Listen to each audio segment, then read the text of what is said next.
अस्सलाम वालेकुम दोस्तों, कैसे हो। मुझे उम्मीद है कि आप सब इसी हो गए। न्यू अपडेट के साथ मैं आपके सामने फिर हाजिर हो चुके हैं। अगर आप कुवैत में रहते हैं, कुवैत की खबरों से हमेशा के लिए अपडेट आना चाहते हैं तो ये वीडियो आप शुरू से लेकर आखिर तक देखते रहिए।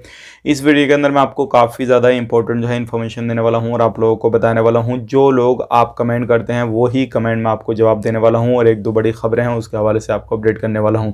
तो चलिए फिर बिना देरी के वीडियो शुरू करते हैं। लेकिन उससे पहले मैं आपको बता देता हूँ, चैनल हमारा पहली बार देख रहे हैं, चैनल को ज़रूर सब्सक्राइब करें और साथ ही साथ बेल आइकन ज़रूर प्रेस कर दें ताकि हमेशा आपको इसी तरीके से कुवैत के बारे में इंफॉर्मेशन की वीडियो सबसे पहले मिलती रहे। तो सबसे पहले अपडेट की तरफ बढ़ते हैं, जो काफ़ी बड़ी अपडेट आ रही है। लोग इसके हवाले से हमसे पूछ भी रहे हैं और जैसे कि मैंने आपको इससे पहले वाला वीडियो डाला जो कि ट्रेवल के हवाले से मैंने आपको बताया था, तो क्या क्या आपको रूल रेगुलेशन अपनाने हैं अगर आप ट्रेवल करते हैं तो, और कहीं से भी करें, ख़ास करके इंडिया से आप अगर ट्रेवल करना चाहते हैं तो आपको किन चीज़ों का ध्यान रखना है। इससे पहले मैंने आपको बताया था WHO की तरफ से एक बड़ा ऐलान किया गया है, जहाँ पर ज़्यादा ओमिक्रॉन के वायरस रहेंगे वो जल्दी ही कंट्रियों को बैन कर दिया जाएगा। तो बहुत सारे लोगों ने पूछा भाई ट्रेवल में क्या क्या जो है हमें जानकारी चाहिए, क्या क्या क्या हमें रूल रेगुलेशन का अपनाना है। तो सबसे पहली चीज़ यही है कि आपका जो भी है हेल्थ स्टेटस जो है वो आपका क्लियर होना चाहिए और जो भी कुवैत ने एप्लीकेशन वगैरह दे रखे हैं उन पर सबको आपको रजिस्ट्रेशन करना है और सबको डाउनलोड कर लेना है। उसके बाद में जो है आपको 72 घंटे के अंदर का PCR आपके पास में होना चाहिए। लाइक जैसे कि कल का आपका टिकट है तो आज ही आप अपना PCR करा लीजिए और वो आपका निगेटिव होना चाहिए। किसी भी तरीके से अगर आपका PCR अगर उल्टा सुल्टा यानी कि जो भी है पॉजिटिव वगैरह रहेगा तो उसको जो है नहीं बंदे को सफ़र करने दिया जाएगा और उसका जो टिकट है फिर वो कैंसिल वगैरह हो जाएगा। तो ये चीज़ आपको ध्यान रखनी है। खांसा नचला ये सारी चीज़ आपको नहीं होनी चाहिए।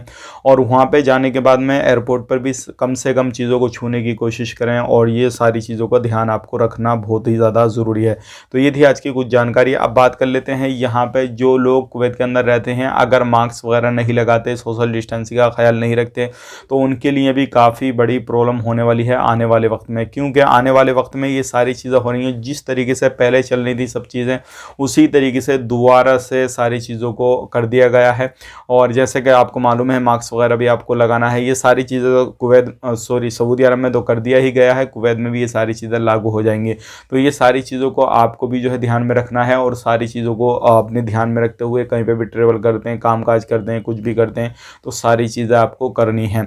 अब यहाँ पे बात कर लेते हैं जो आप लोगों के कमेंट आते हैं वीज़ा के हवाले से, फ़्लाइट के हवाले से कि भाई 18 नंबर वीज़ा ओपन है या नहीं है। बहुत सारे लोगों को कमेंट देखता हूँ तो 18 नंबर वीज़ा ओपन है, लेकिन कुछ जो कंपनियां हैं उनका ही ओपन है, प्रॉपर तरीके से ओपन नहीं है। तो आप वीज़ा लेके आ सकते हैं, कोई भी परेशानी नहीं है। 20 नंबर वीज़ा भी ओपन है जो इसको हम खादम वीज़ा बोलते हैं, तो वो वीज़ा भी आप लेके आ सकते हैं, कोई भी परेशानी नहीं है। जिन लोगों की वीज़ा एक्सपायर हो चुके हैं वो नहीं आ सकते जब तक उनका रिन्यूअल नहीं हो सकता वीज़ा। तो उम्मीद करता हूँ जो भी इन्फॉर्मेशन मैंने आपको दी है इस वीडियो के अंदर पूरी समझ में आ गई होगी। मिलेंगे इस नेक्स्ट वीडियो में। इस वीडियो को लाइक करें, शेयर करें और चैनल को ज़रूर सब्सक्राइब करें। आप अपना ख्याल रखें, मेरी फैमिली वालों का ख्याल रखें। Take care, bye bye.